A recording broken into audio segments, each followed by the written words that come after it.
జై శ్రీరామ్. వీరి వాయిస్ తెలియని వారంటూ ఉండరు. వీరు కళా కంఠీరవగా పేరున్న మన సాయి కుమార్ గారిని సాదరంగా ఈ సభకు ఆహ్వానిస్తున్నాం. Thank you so much for coming sir.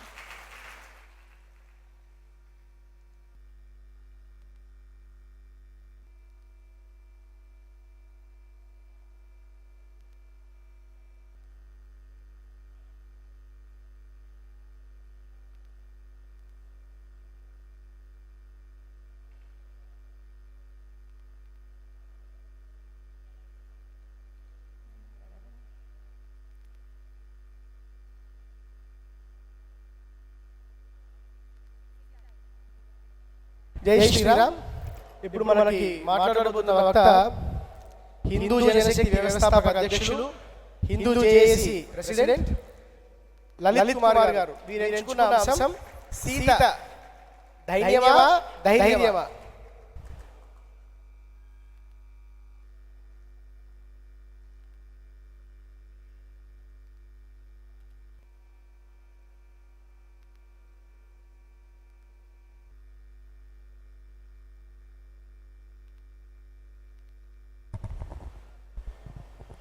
ముందుగా వేదిక మీద ఉన్న పెద్దలందరికీ ప్రణామాలు తెలియజేసుకుంటున్నా. అదేవిధంగా వేదిక ముందున్న హిందూ బంధువులందరికీ కూడా జై శ్రీరామ్. జై శ్రీరామ్ అండి. నాకు నీరసంగా ఉండాలి, మీ కాదు. ఎందుకంటే మీరు పొద్దున్న నుంచి కూర్చున్నారు, నేను 3 రోజుల నుంచి కూర్చున్నా మాట్లాడాలని. 3 రోజుల నుంచి 50 మంది పైన మాట్లాడారు. ఒక రామాయణం గురించి 50 మంది మాట్లాడాక నేను మాట్లాడడానికి ఏమన్నా ఉండదా చెప్పండి? ఏమన్నా ఉండదా? లాస్ట్ లో ఇచ్చి అందరూ మాట్లాడేసిన తర్వాత నన్ను మాట్లాడమని ఇంతమంది పెద్దవాళ్ళ ముందు కూర్చోబెట్టారు. కానీ ఏ డౌట్ లేదు రామాయణం గురించి. రామాయణం గురించి 50 మంది కాదు 50,000 మంది మాట్లాడినా ఇంకో కొత్త కోణం ఎప్పుడు ఉంటూనే ఉంటుంది. అంత గొప్పది మన రామాయణం. ఆ కొత్త కోణాన్ని ఈ రోజున నా స్టైల్లో మీకు ఆవిష్కరిస్తాను. ఓకే, సో ముందుగా ఒకసారి అందరికీ రిక్వెస్ట్ అంటే చప్పట్లు కొట్టండి.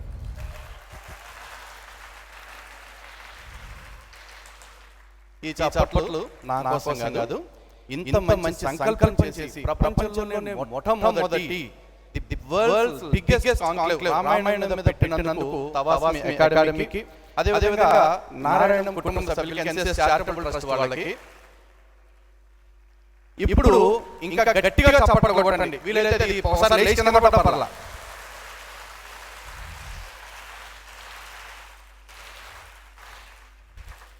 ఈ చప్పట్లు ఎందుకు చెప్పే ముందు ఒక చిన్న పెట్టకథ చెప్తానండి. ఒకసారి రోడ్డు మీద ఒక కప్ప వెళ్తా ఉంది. ఆ కప్పకి సడన్ గా ఒక 2 రూపాయల బిళ్ళలు కనపడ్డాయంట. అయితే ఆ 2 రూపాయల బిళ్ళలు కనపడగానే ఇమ్మీడియట్ గా కప్ప వెళ్ళి వాటి మీద వాలిపోయి నిల్చుంది. ఆ తర్వాత ఒక పెద్ద ఏనుగు ముందు నుంచి వస్తా ఉందంట. ముందు నుంచి ఏనుగు వస్తా ఉంటే కప్ప చూసి ఏమందో తెలుసా?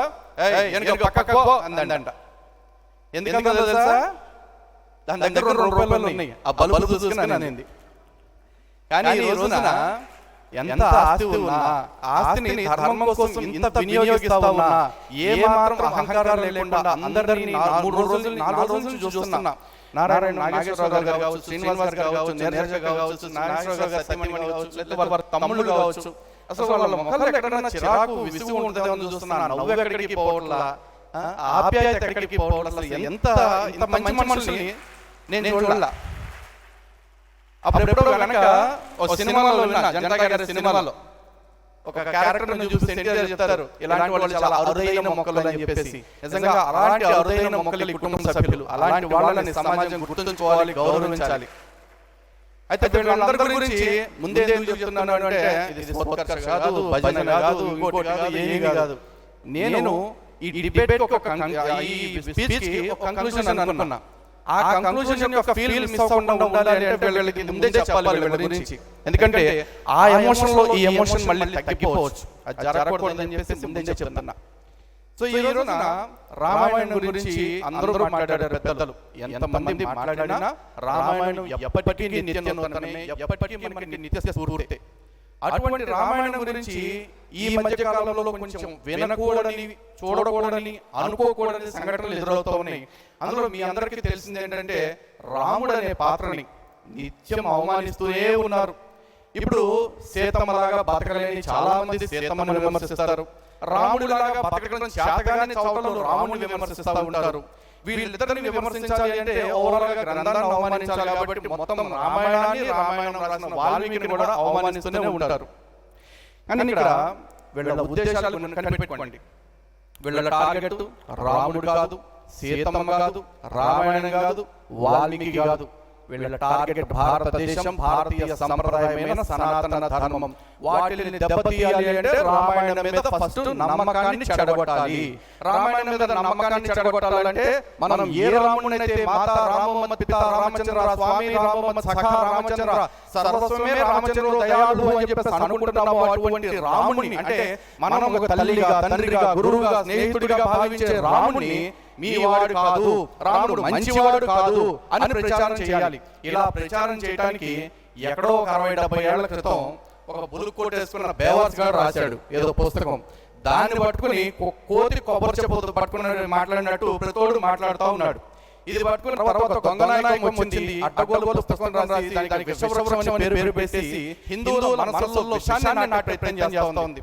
అయితే వీళ్ళందరికీ రాముడిని విమర్శించడానికి ది బిగ్గెస్ట్ సోర్స్ ఏంటో తెలుసా? సీతమ్మ తల్లి. అవునండి, మీరు నిజమే.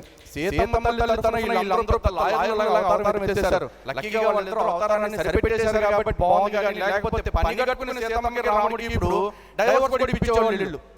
వాళ్ళు సీతమ్మకి రాముడికి డైవర్స్ ఇప్పించడం కోసం అంతర్జాతీయ న్యాయస్థానాన్ని కాదు, అవసరమైతే అంతరిక్ష న్యాయస్థానాన్ని కూడా వెళ్ళి పోరాటం చేస్తారు. కొంపలలో కాపురాలు చేసుకోవడం చేతగాని ప్రతి బేవర్గాడు వచ్చి రాముడి గురించి, సీత గురించి మనకు స్తుతులు చెప్పేవాళ్ళే. మరి ఇలా సీతమ్మ తరఫున సానుభూతి చూపిస్తూ అయ్యా సీతమ్మ అబల, సీతమ్మ అమాయకురాలు, రాముడు చాలా దారుణంగా ప్రవర్తించాడు సీతమ్మ పట్ల అని చెప్పేసి చెప్తా ఉంటారు. మరి నిజంగా రామాయణంలో సీతమ్మ అంత బేరగా, అంత అబలగా, అంత అమాయకంగా కూర్చుందా? నా తల్లి సీతమ్మ స్వర్ణ విగ్రహం చేయించిన తర్వాత బంగారు తల్లి కాదు, బై బర్త్ బంగారు తల్లి సీతమ్మ. ఆ బంగారు తల్లిలో లేని గుణం అంటూ లేదు. ఆ గుణాల్లో ధైర్యం అన్నిటికంటే చాలా గొప్ప గుణం. ఎందుకంటే రాముడు అన్న ప్రతి సందర్భంలో, కొన్ని సందర్భాలను కూడా కాదు, ప్రతి సందర్భంలో తన పక్కన ఎవరో ఒకళ్ళు ఉంటూనే ఉన్నారు. చివరికి వనవాసానికి వెళ్ళేటప్పుడు కూడా రాముడికి తోడుగా సీతమ్మ, లక్ష్మణుడు తోడుగా వెళ్ళారు. అదేవిధంగా సీతమ్మ తల్లిని అపహరించిన తర్వాత కూడా రాముడికి తోడుగా లక్ష్మణుడు ఉన్నాడు. ఆ తర్వాత ఆంజనేయ స్వామి, సుగ్రీవుడు, వానరవీరులు అందరూ తోడై ఉన్నారు, తోడుగానే ఉన్నారు మళ్ళీ సీతమ్మని వెనక్కి తెచ్చుకునేదాకా. కానీ మన తల్లి సీతమ్మ రాముడి నుంచి ఎడబాటు ఎప్పుడైతే వచ్చిందో, అంటే రావణాసురుడు ఎత్తుకు ఎప్పుడైతే వెళ్ళిపోయాడో అప్పటి నుంచి ఒంటరిగానే ఉంది. ఆ ఒంటరితనం కూడా ఎక్కడో తెలుసా? భయంకరమైన రాక్షసుల మధ్య. అది 10 నెలలలో కనుక నువ్వు నా భార్యగా ఉండడానికి ఒప్పుకోకపోతే 10 నెలల తర్వాత నిన్ను వండుకుని బ్రేక్ఫాస్ట్ కింద తినేస్తానని చెప్పిన ఒక బేవర్గాడి కోసం. ఆ బేవర్గాడి దగ్గర ఉంటూ కూడా నా తల్లి ధైర్యాన్ని ఎక్కడా విడిచిపెట్టలేదు. అంత ధీశాలి సీతమ్మ. మరి అలాంటి సీతమ్మ గురించి ఈ సినిమా సంతంతా బయలుదేరి, లేకపోతే ఈ బయట కూర్చున్న బేవర్ బ్యాచ్ అంతా బయలుదేరి ఇదిగో సీతమ్మ ఇదిగో సీతమ్మ అని చెప్తారు. ఆఫ్ కోర్స్ మన వాళ్ళు కూడా చాలా మంది ఏంటంటే దయచేసి సాయి కుమార్ గారు సినిమా వాళ్ళన్న తప్పుగా అనుకుంటే సినిమాలు, కొన్ని సినిమాలు బట్టి ఎందుకన్నా వస్తుంది మాట అంటే మాక్సిమం మన సినిమాల్లో చూసి ఏమనుకుంటామంటే సీతమ్మ తల్లి అంటే ఈ అంజలిదేవి గారు లేకపోతే నోట్లో గుడ్డలు కుక్కుంటూ అలా ఏడ్చుకుంటూ కూర్చుంటుంది అనుకుంటాం.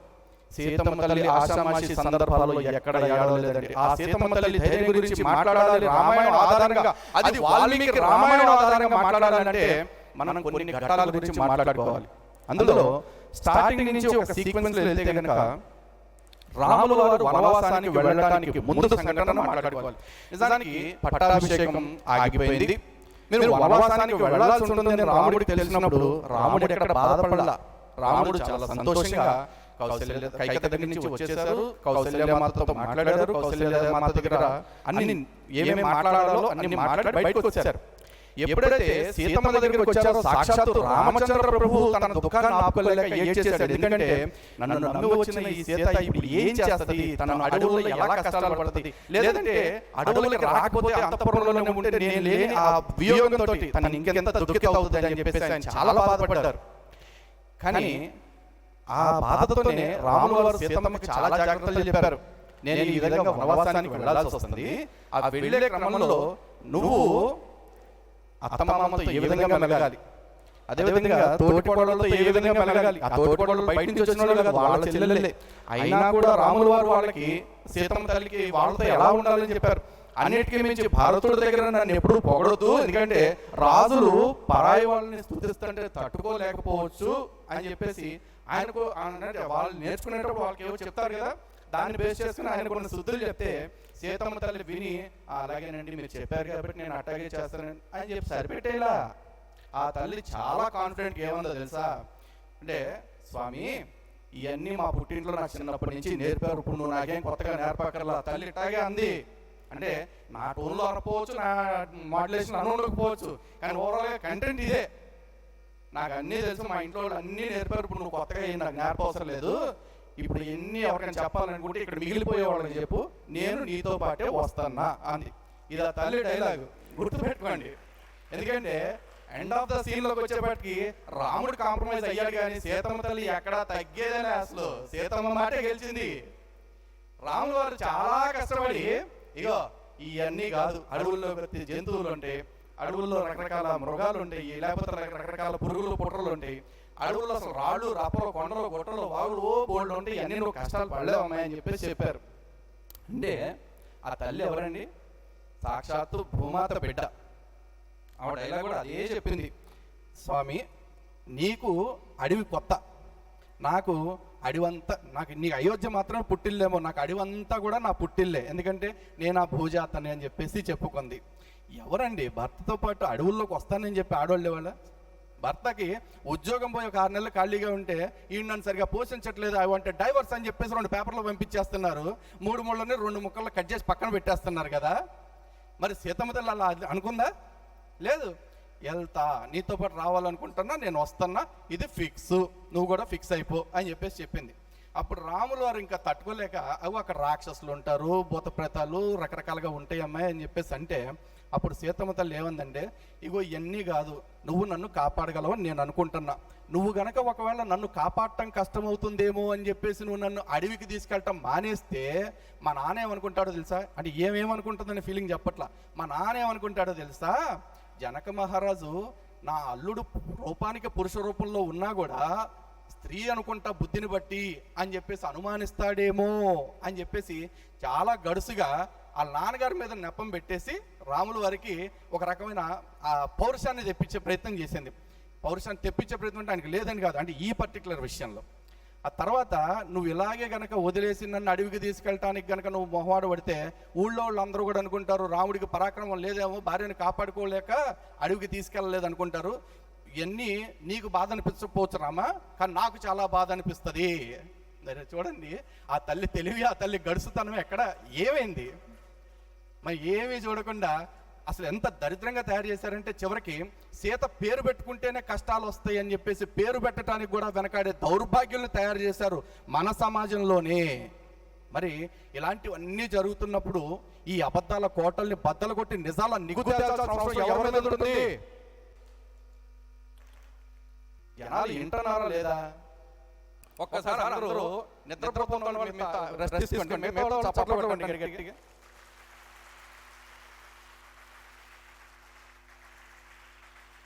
సంతోషం అండి. ఎందుకంటే ఆ మధ్య అక్కడ చూశాను ఆటో మీద గట్టిగా హార్న్ కొట్టదు, హిందువులు నిద్రపోతున్నారని చెప్పేసి. నిద్రపోతే పర్లా, హిందువులు హార్న్ కొడితేనే లేస్తారు. నిద్ర నటించేవాడిని హార్న్ కొట్టినా కాదు, సాగు కొట్టినా లేడాడు. అఫ్కోర్స్ ఆల్రెడీ హిందువులు ఈ దేశంలో చాలా మంది సాగు కొడుతున్నారు, అది వేరే విషయాలు అండి. సాగు కొట్టినా కూడా లేగరు. కాబట్టి అప్పుడప్పుడు ఇలా లేపడం కోసం అని చెప్పేసి అట్లా అంటూ ఉంటాను. ఏం అనుభవం అక్కడ నాకు సపరేట్ పిచ్చి ఏమి లేదు అస్సలకి.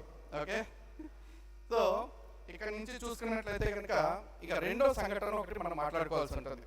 అంటే ఇప్పుడు సీతమ్మ తల్లి తరఫున వకాలతో పుచ్చుకుని మాట్లాడుతున్న ఈ సోషల్ అడ్వకేట్స్ బ్యాచ్ ఎవరైతే ఉన్నారో, అంటే సీతమ్మ తల్లికి ఎప్పుడెప్పుడు న్యాయం జరిగింది కాబట్టి న్యాయం చేస్తామని ఊరేగుతూ ఉంటారు హిందూ గ్రంథాలను విమర్శించుకుంటా.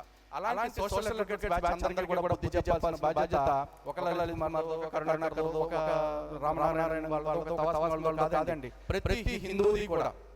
కాబట్టి ప్రతి హిందువుకి కూడా ఈ విషయాలన్నిటి పట్ల నిజాలని బయట పెట్టాలి, అవి ప్రామాణిక గ్రంథాల ఆధారంగా బయట పెట్టాలి అన్న ఉద్దేశంతో ఈ కాంక్లేవ్ని ఆర్గనైజ్ చేయడం జరిగింది. ఈ కాంక్లేవ్ని వచ్చిన వాళ్ళకి ఈ కాంక్లేవ్ని ఆన్లైన్లో వీక్షిస్తున్న వాళ్ళకి అందరికీ కూడా ఒకటికి 2 సార్లు చెప్పేది ఏంటంటే బహుపరాక్, మెలకుగా ఉండండి.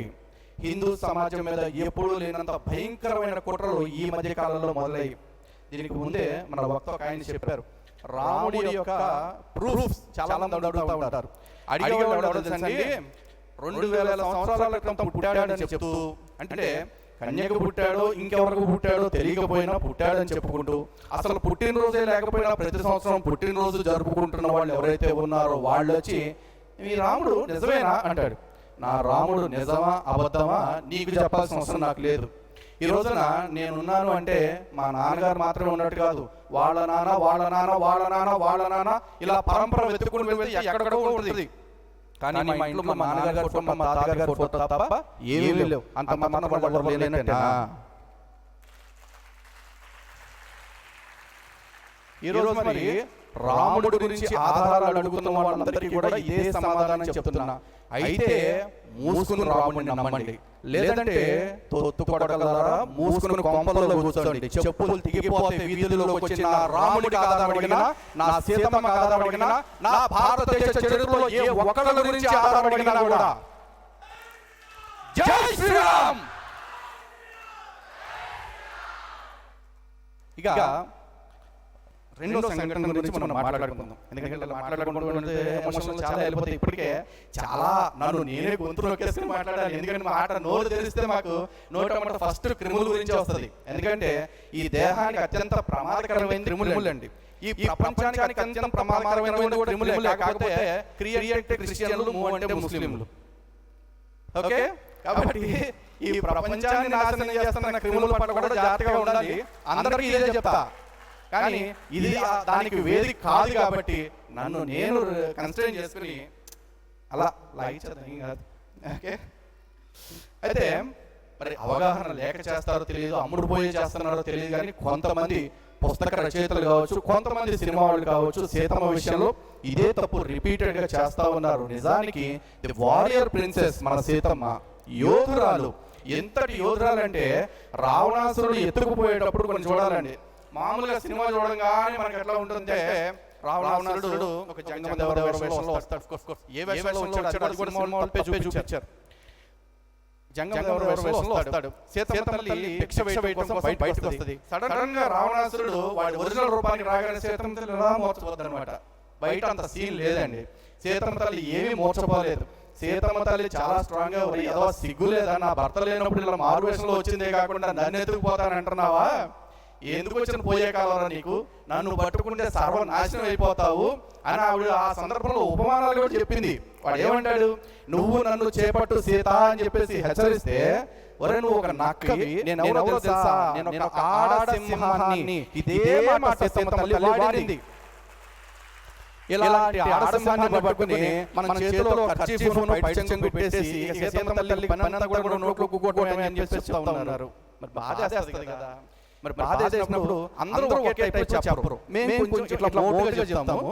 ఎందుకంటే జనరల్ గా పంచకట్టును ఇవన్నీ చూసేసి ఏదో ప్రవచనం చెప్పడానికి వచ్చి ఉంటాడు అనుకుంటుండొచ్చు, లేకపోతే పేజీలన్నీ చూసి ఏదో పాఠం చెప్పడానికి ఏమీ చెప్పలేదు, జస్ట్ రిఫరెన్స్ వస్తుంది. ఎందుకంటే కొన్ని పాయింట్లు నేనే మర్చిపోవచ్చు ఈ ఫ్లోలో, ఎందుకంటే నాకు మరి ఉంటుంది కదా. ఆ ఫ్లో మిస్ అవ్వకుండా ఉండటం కోసం పేపర్స్ తెచ్చుకున్నాను. సో సీతమ్మ తల్లి ఇంకో మాట కూడా అన్నారు, సూర్యకాంతిని పట్టుకోవటం ఏ విధంగా నీకు ఎప్పటికీ సాధ్యం కాదో అలా నన్ను కూడా ఎప్పటికీ తాకలేవు. అంటే పోల్చుకోవటం గొప్ప కాదు, ఆ పోలిక కూడా దేనికి నిరుపమానం అంటారు. అంటే దేనితోనూ పోల్చుకోవటానికి సరిపోని పోలిక. అవన్నీ కూడా ఇంకెవ్వరు అంత కాన్ఫిడెంట్గా ఎవరు చెప్పుకోలేరు, అంత గొప్పగా చెప్పుకుంది. అన్నిటికీ మించి ఆ తల్లి ఒకటి అంటే నువ్వు ఎత్తుకుపోతా ఉంటే, ఒరే నువ్వు సముద్రంలో మేడకి బండ కట్టుకుని దూకితే ఎట్లా ఉంటుందో తెలుసా, అట్లా ఉంటుంది నాతో పెట్టుకుంటే అని చెప్పేసి చెప్పింది. ఇవన్నీ సీతమ్మ తల్లి చెప్పిన ఉపమానాలు. ఇదే సీతమ్మ తల్లి సుందరకాండలో ఇంకొక ఘటనలో ఇంకొక మాట వార్నింగ్ ఇస్తారు రావణాసురుడికి. లిటరల్ గా మనం సినిమాల్లో చూసేసి ఆ హీరో ఇలా అన్నాడు, ఈ హీరో ఈ డైలాగ్ వేసాడు అంటారు కదా. వీటన్నిటిని మించిన ఎలివేషన్స్ రామాయణంలో సీతమ్మ తల్లి గురించి లిటరల్ గా చెప్తున్నానండి. రామాయణం కనుక మనం కంపారిటివ్ గా చదివి అంటే సీతమ్మ పాత్రకి రాముడి పాత్రకి కనుక కంపారిటివ్ గా చదివితే సీతమ్మ పాత్ర చదువుతున్న సేపు చూడండి, రాముల వారు సీతమ్మ తల్లిని ఏ దశలో కూడా డామినేట్ చేయలేదు క్యారెక్టర్ పరంగా చూసుకుంటే. రాముడే గొప్ప మనకి అని సీతమ్మ తల్లి రాముడి కంటే ఇంకో 2 అడుగులు పైనే ఉంటుంది కానీ కింద ఉండదు. రాముడిలో అక్కడక్కడ మచ్చను చూపించవచ్చు అంటే వెతికితే మనం క్రియేట్ చేసి మచ్చ అనిపించాలనుకుంటే అని సీతమ్మ తల్లిలో వెతికి వెతికి వెతికి చూపిద్దామన్నా కూడా వాళ్ళ వల్ల ఏది కాదు, మన వాళ్ళ కాదు, బయట వాళ్ళ వల్ల ఏది కాదు. నా సీతమ్మ అంతే, ఆకాశంలో సూర్యుడు ఒక్కడే, ఈ జగత్తులో ఈ పురాణాల్లో సీతమ్మ ఒక్కతే, ఆవిడకి సాటైన పాత్ర ఇంకోటి ఉండే అవకాశమే లేదు. ఆ తర్వాత రావణాసురుడు సీతమ్మని ఫైనల్ గా అన్ని మాటలు చెప్పేసి ఇక ఈవిడ ఒప్పుకోదు అని చెప్పేసి కిడ్నాప్ చేయడానికి రెడీ అయిపోయి అలా ఎత్తుకుని రథంలో వేసి తీసుకెళ్లే ప్రయత్నం చేస్తాడు. ఆ తీసుకెళ్లే క్రమంలో సీతమ్మ తల్లి రావణాసురుడి రాక్షసత్వాన్ని మొత్తం చూసింది అప్పటికి. ఆ తర్వాత రావణాసురుడు జటాయువు అనే ఒక పక్షిని కూడా చాలా దారుణంగా ఘోరంగా చంపేసి కింద పడేశాడు. అంత పైశాచికత్వాన్ని ఆ తల్లి చూసింది. అంత చూసినా కూడా వామ్మో ఏదో ప్రమాదకరంగా ఉన్నాడు అని తల్లి సైలెంట్ గా కూర్చోలా, మురికిట్లన్నీ తిందండి లిటరల్గా చెప్పాలంటే. ఇంకొకటి కనుక ఇంకోటి ఆడు ఎందుకు నేనైతే అట్లింటే అదే రథంలో చూసి చచ్చిపోతా గాలిలోంచి. ఆ రావణాసురుడు గట్టి కూర్చోరా లేకుండా లంక వెళ్ళాడు అని మాట్లాడతా కూడా. అంత స్ట్రాంగ్ గా అన్ని మాట్లాడింది తల్లి. అక్కడి నుంచి తీసుకెళ్ళాడు. లంకకి వెళ్ళిన తర్వాత సీతమ్మ తల్లిని మామూలుగా సినిమాల్లో తీసుకెళ్లి అశోకవనంలో పడేశాడు. అశోకవనం సీతమ్మ తల్లి కూర్చొని ఏడుస్తా ఉంది. ఇదే చూస్తారు. లేదు వాడు స్టార్టింగ్ లో వాడి వెధప్రయత్నాలు అన్ని చేశాడు. అందులో ముఖ్యంగా తీసుకెళ్లి ఇదిగో ఇదంతా గోల్డ్ తో కట్టిన లంక, ఇదంతా డైమండ్స్ తో అద్దిన గోడలు అన్నమాట. వీళ్ళంతా నా పనోళ్ళు అని చెప్పేసి కొన్ని వేల మంది పనోళ్ళు చేసి సీతమ్మ తల్లికి కూడా అంపర్ ఆఫర్ ఇచ్చాడు. ఆళ్ళు కాదు, నిన్ను సేవించడానికి 5,000 మంది పనోళ్ళు పెడతాను, నువ్వు నన్ను పెళ్లి చేసుకుంటాను ఒప్పుకుంటే అన్నాడు. సీతమ్మ తల్లి అన్ని వినింది అనమాట.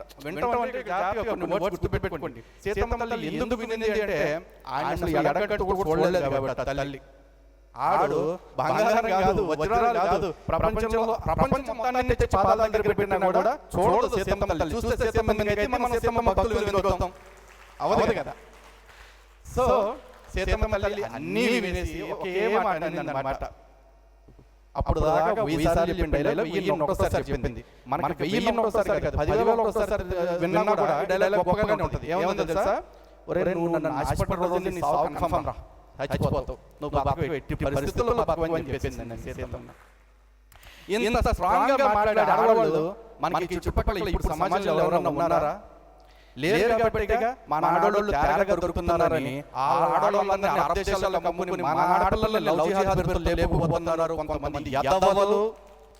మరి అలాంటి యదవల నుంచి మన ఆడపిల్లల్ని కాపాడుకోవాలంటే సీతమ్మ గురించి సినిమాల్లో చెప్పింది కాదు, రామాయణంలో వాల్మీకి మహర్షి చెప్పిన లక్షణాలు చెప్పాలి.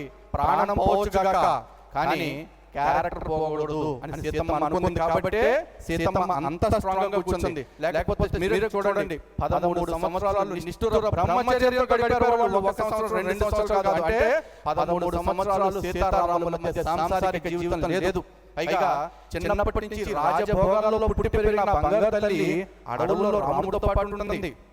అక్కడ ఎటువంటి హంసతూలిక కలాపాలు లేవు, ఎటువంటి సదుపాయాలు సౌకర్యాలు ఏమీ లేవు. అని ఒకటే మాట, అడవికి వెళ్ళేటప్పుడు తల్లి ఏదైతే చెప్పిందో రామ నువ్వు ఎక్కడుంటే నాకు అదే అయోధ్య అదే అంతఃపురం చెప్పిందో ఆ మాటకే కట్టుబడింది.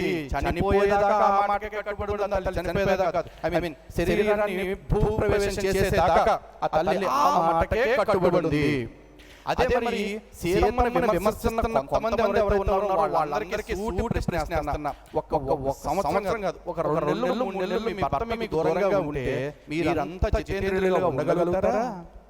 ఒక సంవత్సరం పాటు మీ భర్త మీకు తిండి పెట్టకుండా మీ మీద ఆధారపడి బతుకుతుంటే మీరు ఆ భర్తను భరించగలుగుతారా? లేదు. భర్తకి ఏదైనా అనారోగ్య సమస్య వచ్చి భర్త బాధపడుతుంటే సంవత్సరం పాటు భర్తకి సపర్యలు చేస్తూ ఉండగలుగుతారా? ఉండేవాళ్ళు లేరని కాదు, ఈ ప్రశ్నించే వాళ్ళ గురించి అడుగుతున్నాను, గుర్తుపెట్టుకోండి. ఇలా ప్రశ్నించిన వాళ్ళందరి గురించి మనం మాట్లాడాల్సి, ఎందుకంటే వాళ్ళు రామాయణాన్ని నమ్ముతున్నారు కాబట్టి వాళ్ళ దాంపత్యం ఆదర్శవంతంగా ఇప్పటికీ సాగుతుంది. ఇలా దాంపత్యాన్ని ప్రశ్నిస్తున్న బ్యాచ్ ఎవరెవరైతే ఉన్నారో వాళ్ళని అడుగుతున్నా, ఉండగలరా? లేదు. సో ఇక సీతమ్మ తల్లి దగ్గరికి పోతుంది. ఎందుకంటే మాట్లాడుకుంటే ఈ అర్బన్ నక్సల్స్ గురించి ఉత్తమమైన మాట్లాడాలి. ప్రతి టాపిక్ అర్బన్ నక్సల్స్ గురించి ఉంటుంది. ఇక సీతమ్మ తల్లిని అశోకవనంలో తీసుకెళ్లి పెట్టేసి, ఇదిగో సీత నీకు 10 నెలల గడువు ఇస్తా ఉన్నాను, ఆ గడువు లోపల గనుక నువ్వు నన్ను వివాహం చేసుకోవడానికి అంగీకరించకపోతే నేను నిన్ను బలవంతం చేస్తానని ఇంకోటి అనాలా, అంత సీన్ లేదు యాదవ్కి. ఆ ఒకే మాట అన్నాడు. సరే అండి, చాలా ఫాస్ట్గా ఏమనుకోవద్దు. 1 year తర్వాత ఏం చేస్తాడు, నిన్ను రాక్షసులందరూ కలిపి ముక్కలుగా నరికేసి వండేసి నాకు ప్రాతకాల భోజనం కింద పెట్టేస్తారు అన్నాడు. ప్రాతకాల భోజనం బ్రేక్ఫాస్ట్ కింద పెట్టేస్తారు అన్నాడు. నువ్వు ఏమైనా చేస్తారా బాబు, సావనన్న సస్తాను కానీ నీకు గమనంది. ఆ సీతమ్మ తల్లి ఈ రోజు హిందువులందరికీ స్ఫూర్తి అవ్వాలి. కారణం ఏంటో తెలుసా, ఈ రోజు మన చుట్టూ చాలా మంది పందులు ఉన్నారు. వాళ్ళు దేవవాదులు అంటాం, వాళ్ళని జిహాదీలు అంటాం, లవ్ జిహాదీలు అంటాం. గుర్తుపెట్టుకోండి, మనం సింహంలా బ్రతికితే 1000 పందులు కలిసి మహాయితీ సింహాన్ని చంపగలుగుతాయేమో కానీ పంది కింద మార్చలేమని. మతం మారే ప్రతి వాడు గుర్తుపెట్టుకోండి, సింహాల చావనలా చద్దాం కానీ పందులలాగా మారి పడకూడదు. దయచేసి ఇది గుర్తుపెట్టుకోండి. అలాగే ఇంకా సీతమ్మ తల్లి గురించి మాట్లాడాలంటే అగ్ని పరీక్ష సందర్భం కూడా ఉంది. అగ్ని పరీక్ష సందర్భం గురించి కూడా మాట్లాడుకోవాలి. ఇక్కడ పెద్ద భూత ఎక్కడ వస్తుందంటే అగ్ని పరీక్ష అనే పదం కాడే వస్తుంది. ఫస్ట్ ఆఫ్ ఆల్ అగ్ని పరీక్ష రామాయణం మొత్తం మీద ఎక్కడ జరగల. అగ్ని ప్రవేశం చేసింది సీతమ్మ తల్లి. అది కూడా రాములు వారు వచ్చి నువ్వు నిరూపించిన తర్వాత నేను తీసుకెళ్తాను అని చెప్పేసి అలా. అసలు ఫస్ట్ ఆఫ్ ఆల్ సీతమ్మకి కనుక నిజంగా రాముడి దగ్గరికి చేరుకోవడమే పరమావధి అనుకుంటే కనుక ఆంజనేయ స్వామి సంకటంలో వచ్చి అమ్మా నిన్ను తల్లిలాగా నా భుజం మీద కూర్చోబెట్టి నేను తీసుకెళ్ళి రాముడి దగ్గర చెప్తాను అంటే ఆ తల్లి చక్కగా వెళ్ళిపోవాలిగా, వెళ్ళలా. ఎందుకు? అరే రావణాసురుడు చేసిన ఆ నీచ పని, ఆ చాటును సందుని వెళ్ళిపోయే పని మనం కూడా చేస్తే ఇంకా నా రాముడు గొప్పతనం ఏంటి? ఇది ఒక ఆస్పెక్ట్. అసలు రెండో ఆస్పెక్ట్, ఎవరైతే ఆడదాన్ని అలా బలవంతంగా ఎత్తుకొస్తాడో అలా ఎత్తుకొచ్చిన వాడు సమూలంగా నాశనం అయిపోవాలనేది ఆ తల్లి సంకల్పం. అది రామచంద్రుడు తలుచుకుంటేనే అవుతుంది. అన్ఫినిష్డ్ టాస్క్ అట్లాంటివి ఉండవు రాముడి దగ్గర. ఏదైనా ఒక పని మొదలు పెడితే కంప్లీట్ చేసేదాకా ఊరుకోడు ఆయన. ఎందుకంటే అరకొర పనులు చేయడానికి ఆయన ఈ అర్బన్ టైప్ కాదు కదా. ఆయన నిజంగా సద్గుణశీలుడు రాముడు. ఇంకా తర్వాత అగ్ని పరీక్ష సందర్భంలో కూడా చూసుకుంటే అగ్ని పరీక్ష సందర్భంలో రాముల వారు సీతమ్మ యొక్క గొప్పతనాన్ని లోకానికి తెలియజేయాలన్న విధంగా కొంత నిష్ఠూరంగా మాట్లాడితే ఆ తల్లి అనుకుంది, ఇదిగో లక్ష్మణ చిచి పేర్పించు, రాముడికి అక్కర్లేని నేను నాకు కూడా అక్కర్లేదనుకుంది తల్లి. రాముడికి అక్కర్లేనప్పుడు లోకానికి కాదు, నాకు నేనే అక్కర్లేదనుకుంది సీతమ్మ తల్లి. ఎంత గొప్ప సాధ్యం మరి. ఆ తల్లి గురించి మాట్లాడేటప్పుడు మనకి నోరు వాయి ఎంత కంట్రోల్లో పెట్టుకుని మాట్లాడాలి. ఎందుకంటే ఈ తల్లి చేసిన సందర్భాలు రెండు చూసుకోండి. సీతమ్మ తల్లి రావణాసురుడి విషయంలో కూడా చూసుకున్నట్లయితే ఈ రోజు చాలా మంది మాట్లాడుతుంటారు ఫెమినిస్టుల పేరుతోటి, నాకు నచ్చినోడు తిరుగుతా, నా ఇష్టం అని చెప్పేసి అంటారు. సీతమ్మ తల్లి మీ అందరికంటే ఫెమినిస్ట్. సీతమ్మ తల్లి మీ అందరికంటే స్త్రీ హక్కుల గురించి చాలా గొప్పగా రాముడిని ఎన్ని మాట్లాడాలో అన్ని మాటలు ప్రతి సందర్భంలో అడుగుతూనే ఉంది. కానీ తన గొప్పతనం ఎక్కడ ఉందో తెలుసా?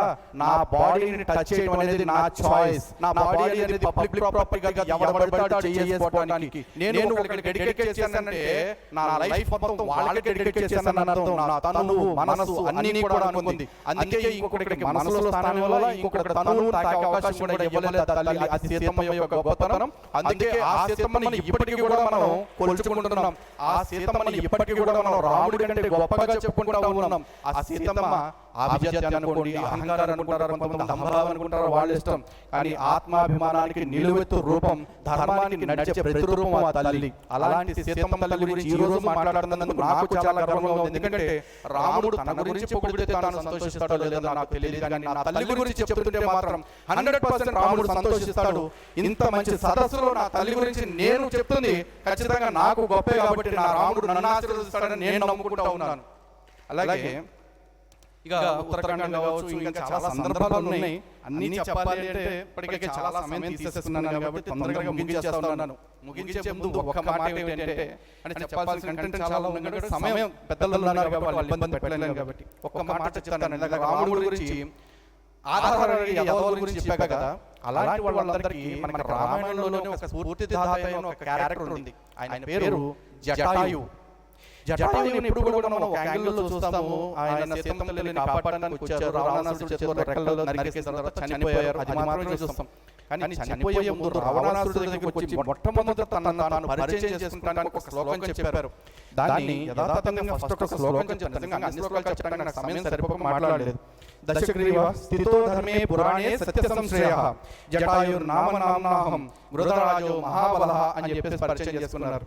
ఇది ప్రతి హిందువు కూడా జ్ఞప్తిలో పెట్టుకోవాల్సిన ఒక శ్లోకం. కారణం ఏంటి అంటే, జటాయువు తన పరిచయం ఎలా చేసుకున్నారంటే, ఓ రావణ దశకంఠుడా, నా పేరు జటాయువు, నేను పురాతనమైన ధర్మమును పాటించువాడను అన్నాడు. ఒక్కసారి పురాతన ధర్మం ఏంటో, దాని పేరేంటో మీరు చెప్పగలరా? ఎస్, సనాతన ధర్మం. ఆ సనాతన ధర్మాన్ని పురాతన ధర్మం అంటూ చెప్పి, నేను భగవంతుడను నమ్మువాడను అని చెప్పేసి అన్నాడు. అంటే రాముడితో ఎటువంటి పరిచయం లేకుండా రాముడికి సేవకుడిగా ఉన్నవాడు ఒక రాక్షసుడు ముందు, ఒక పక్షి, నేను రాముడిని నమ్ముతున్నా, నేను హిందువుని, నేను సనాతనవాదిని అని అంత గర్వంగా ప్రాణం పోయే స్థితిలో చెప్పుకుంది.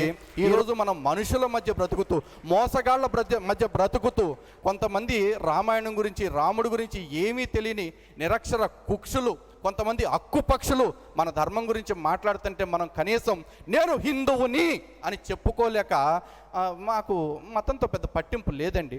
తెల్లారు లేగితే మళ్ళీ ఈ సవటే గుడికి వెళ్ళి నాకు ఉద్యోగం కావాలి, ప్రమోషన్ కావాలి, వ్యాపారం కావాలి, పెళ్ళి అవ్వాలి, పిల్లలు పుట్టాలని అన్నీ చేసుకుంటాడు. కానీ బయటకు వచ్చిన తర్వాత చెప్పుకోమంటే మాత్రం మాకు అన్ని మతాలు సమానమండి. ఈడి ఇంట్లో ఈడి నాన్న, పక్కింట్లో నాన్న అందరూ సమానం అవుతారా? అవరుగా. మరి దేవుడి విషయంలోకి వచ్చేపటికి, ధర్మం విషయంలోకి వచ్చేపటికి మాత్రం అందరూ సమానం అని చెప్పేసి గాలి మాటలు ఎందుకు వస్తున్నాయి? ఈ ప్రపంచంలో గుర్తుపెట్టుకోండి, ఒక 2 మతాల్లో నేను ఇందాక చెప్పా కదా, క్రిములు అని చెప్పేసి. మన హిందువులు ఏమంటారంటే, మాకు అందరి దేవుళ్ళు ఒకటేనండి అని చెప్పేసి అంటారు. వాళ్ళిద్దరు ఏమంటారు తెలుసా? అందరికీ దేవుడు ఒక్కడేనండి, ఆడు మావాడేనండి అని చెప్పేసి అంటారు. మరి అంత ప్రమాదకరమైన రాక్షసులు పేర్లు మారినాయి అంతే. అప్పుడు రావణాసురుడు, మైరావణుడు అనేవాళ్ళు ఇప్పుడు క్రిములు అంటున్నారు. అంతకుమించి పెద్ద తేడా ఏం లేదు. మరి అలాంటి రాక్షసుల మధ్య మనం బ్రతుకుతున్నాం. అలాంటి రాక్షసులతోటి మేము ఈ రోజున ఫైటింగ్ చేస్తూ ఉన్నాం. మేమేమి అలా కూర్చొని వాళ్ళతో వీళ్ళతో సొల్లు కబుర్లు వేసుకోవట్లా. మేము చేస్తున్నది యుద్ధం. ఈ యుద్ధంలో ఖచ్చితంగా గుర్తుపెట్టుకోండి, ఏదో ఒక రోజున మా ప్రాణాలు దీనిలోనే పోతాయి. ప్రాణాలు పోతాయంటే అది భయంతోనో లేకపోతే బాధతోనో చెప్పట్లా, మేమే కోరుకుంటున్నాం. ఎప్పటికంటూ మనుషులు చచ్చిపోతే, అది ఏ మనిషి అయినా, మేము ఆళ్ళని కాదు, చస్తే ఐదర్ దేశం కోసం అవ్వాలి లేదా ధర్మం కోసం అవ్వాలి. మేమైతే ఖచ్చితంగా అలా చావాలనే కోరుకుంటున్నాం. ఎందుకంటే ఈ భూమి మీద ఎవ్వడు కూడా ఎల్లకాలం బ్రతకటానికి రాలా, చివరిలో చావటానికే వచ్చాం. కానీ ఆ బ్రతికి ఎలా ఉంటుంది, ఆ చావు ఎలాంటిది అయి ఉండాలి అనే దానికి మాత్రం ఖచ్చితంగా ఒక పారామీటర్ సెట్ చేసుకోవాలి. నేను సెట్ చేసుకున్న పారామీటర్ నేను చెప్తున్నా, ధర్మం కోసం పోరాడుతూ, ధర్మంగా బ్రతుకుతూ చచ్చిపోవాల్సిందే. ఎందుకంటే హిందువుగా బ్రతకండి, హిందువుని గర్వించండి, హిందువుగా జీవించండి, హిందువుగానే మరణించండి. సో ఇప్పటికి చాలా సమయం తీసుకున్నందుకు దయచేసి పెద్దలందరూ కూడా క్షమించాలండి. అందరికీ మరొకసారి క్షమాపణలు తెలియజేసుకుంటున్నాను ఆలస్యమైనందుకు. జై శ్రీరామ్, జై శ్రీరామ్, భారత్ భారత్ మాతా కీ, భారత్ మాతా కీ.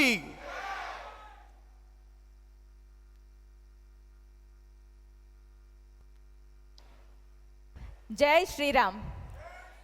మన ధర్మం గురించి, దేశం గురించి అద్భుతంగా వివరించిన శ్రీమాన్ లలిత్ కుమార్ గారిని సత్కరించవలసిందిగా మన విశిష్ట అతిథి శ్రీమాన్ సాయి కుమార్ గారిని, మన మాడుగుల నాగఫణి శర్మ గారిని, నారాయణం కుటుంబ సభ్యులను, మిగతా పెద్దలను కోరుతున్నాం.